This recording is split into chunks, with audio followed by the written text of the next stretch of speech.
कक्षा 8 के सभी बच्चों का इस वीडियो में बहुत बहुत स्वागत है। बच्चों, इस वीडियो ये जो दिवस है ये 13वां दिवस है। यहाँ पर गलती से दिवस 29 छप गया है, तो 13वें दिवस में आप सभी का स्वागत है। और इससे पहले अगर आपने जो 12 वीडियोज़ हैं नहीं देखे तो उनको आप लोग ज़रूर देख लीजिएगा।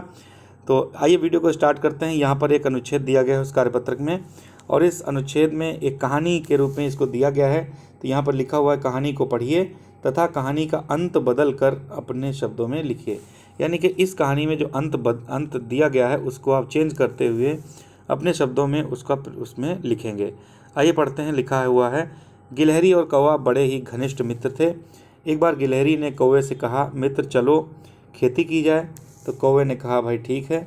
तो दो लोग यहाँ पर हैं, आपने देखा, एक गिलहरी है, कौवा है, दोनों क्या है, मित्र हैं, घनिष्ठ मित्र हैं, प्रिय मित्र हैं।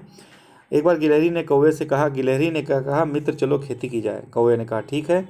गिलहरी गांव के एक घर से गेहूं के कुछ दाने उठा लाई। उसने कौवे से कहा, मित्र चलो खेत को जोत कर गेहूं बो दिया जाए।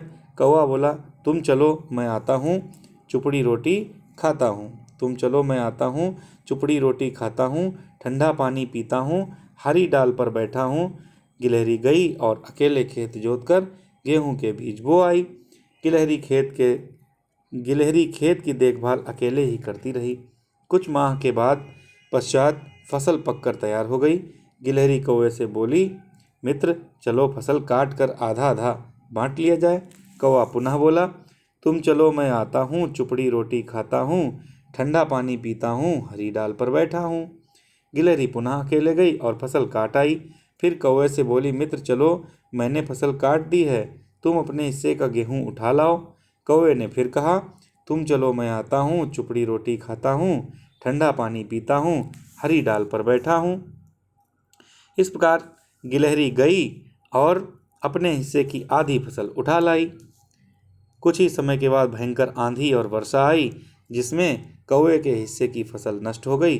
कौवा पेड़ की डाल पर बैठा काँव काँव करता रह गया। तो देखिए, ये चित्र बना हुआ है, इस चित्र में एक गिलहरी और एक कौवा बना हुआ है, इसमें बातचीत है।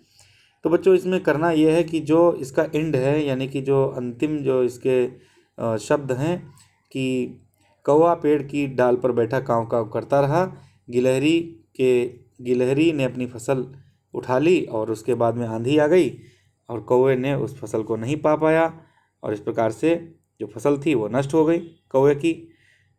कौवा पेड़ की डाल पर बैठा काँव काँव करता रहा। तो इसको आपको यहाँ पर इसको चेंज कर देना है, यानी कि यहाँ पर आप इसका अंत कुछ और दिखा सकते हैं कि कौवे ने आखिर उस फसल का क्या किया।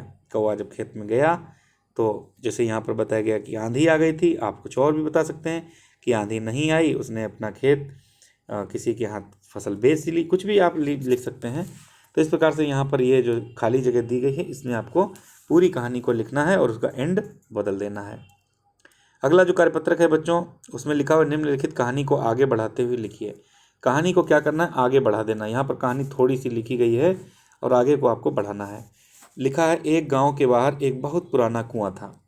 कुएं के किनारे बहुत सारे वृक्ष थे। एक बार घनघोर वर्षा के कारण कुएं के चारों ओर ढेर सारा पानी लग गया।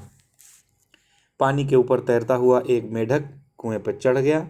कुएं का जल स्तर भी बढ़ा हुआ था। मेढक ने कुएं के जल में छोटे छोटे कीड़े तैरते हुए देखे और उसे खाने के लिए कुएं में छलांग लगा दी।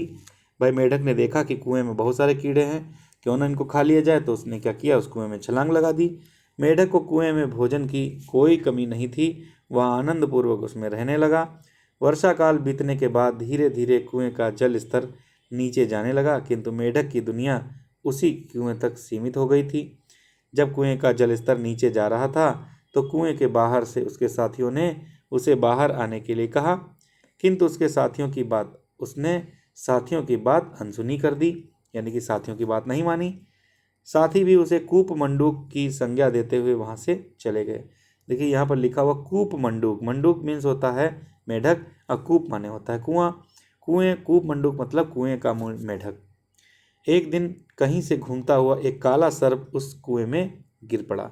बच्चों, अब आपको कहानी को आगे बढ़ाना है कि एक दिन क्या हुआ कि कहीं से एक घूमता हुआ काला सांप उस कुएं में गिर पड़ा। फिर आगे आप क्या करेंगे, देखिए, कुआं और सांप, कुएं के अंदर सांप है और मेढक है। फिर क्या हुआ, ये आपको यहाँ पर लिखना है कि उनके बीच में दोस्ती हो गई या फिर एक दूसरे को उन्होंने खा लिया, मतलब जो भी चीज़ें हुई हों अपने हिसाब से आप उसको लिख सकते हैं। ठीक है बच्चों, आगे बढ़ते हैं। अगला जो कार्यपत्रक है, कार्यपत्रक तीसरा है, कहानी को पढ़कर आगे बढ़ाते हुए लिखिए। इसमें भी वही काम करना है। यहाँ पर मुख्य रूप से कहानी को आगे बढ़ाने के लिए बात की गई है। एक नदी के किनारे एक बहुत बड़ा पेड़ था। उस पर एक बंदर रहता था। उस पेड़ पर बड़े मीठे रसीले फल लगते थे। बंदर उन्हें भरपेट खाकर मौज उड़ाता था। एक दिन एक मगरमच्छ नदी के किनारे उस पेड़ के नीचे आया जहाँ बंदर रहता था। पेड़ से बंदर ने पूछा, तू कौन है भाई? मगरमच्छ ने ऊपर देखकर कहा, मैं मगर हूँ, बड़ी दूर से आया हूँ, बहुत जोर की भूख लगी है। बंदर ने कहा, घबराओ नहीं, यहाँ पर खाने के लिए पेड़ पर रसीले फल हैं। बंदर ने मगरमच्छ को खाने के लिए पेड़ से तोड़कर फल दिए। मगरमच्छ ने फल खाकर कहा, वाह, यह तो बड़े मज़ेदार फल हैं। बंदर ने मगरमच्छ को बहुत सारा फल खाने को दिया। सब फल खाकर मगरमच्छ अपनी घर की तरफ चल दिया। बंदर ने कहा, मगरमच्छ भाई आते रहना। अब आपको क्या करना है, इस कहानी को आगे बढ़ाना है कि उसके बाद मगरमच्छ दोबारा आया या नहीं आया, क्या हुआ, आगे आप अपने हिसाब से इस कहानी को लिख सकते हैं। तो बच्चों, आज का वीडियो कैसा लगा कमेंट बॉक्स में बताइएगा और वीडियो को बच्चों तक भेजिएगा ताकि उनका भी जो कार्यपत्रक है वो पूरा हो सके और उनका भी भाषाई विकास, मानसिक विकास, शारीरिक विकास, ये सभी विकास, सर्वांगीण विकास हो सके। तो बच्चों, इन वीडियो को देखते हैं आप। अगर आप देख रहे हैं तो अपने आप गुरुजनों से बताइए कि हमने इस वीडियो को देखा है और इस कहानी को भी आप अपनी कक्षा में कभी भी सुना सकते हैं। मिलते हैं नेक्स्ट वीडियो में, तब तक के लिए थैंक यू।